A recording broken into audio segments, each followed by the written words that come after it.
Big with Steve Bartilla. Brought to you by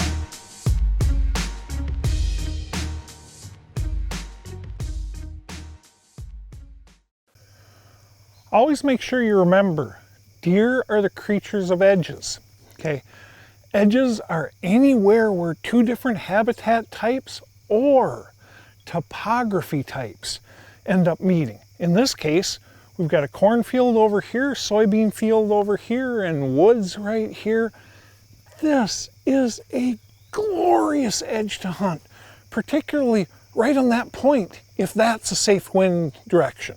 In other words, deer cannot be coming from that direction right there. But when you can go ahead and pull that off, now you're working this edge here. You're working that edge that's running along there, and you're working the edge of the cornfield, everything coming together at one spot. To make sure we don't go ahead and ignore our big woods hunters, this situation you can often find in the big woods.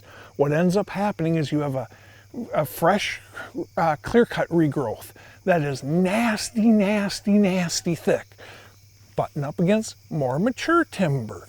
Okay, that is a beautiful edge right there. When that edge meets another edge, be it water, be it a sharp drop in topography, great setup.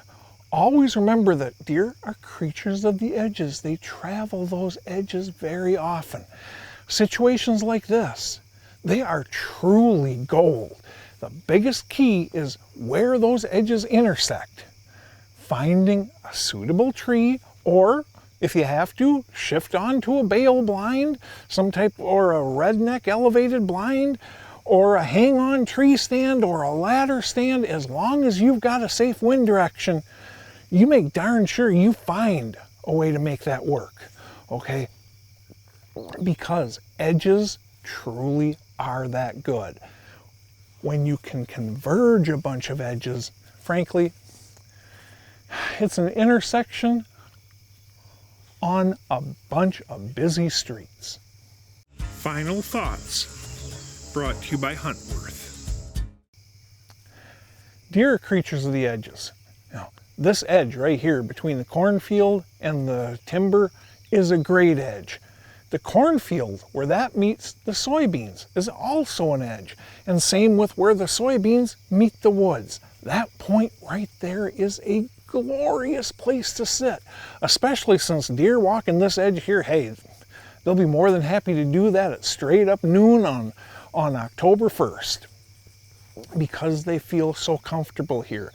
When you're talking big timber, think that this scenario plays out an awful lot in regards to clear-cut regrowths.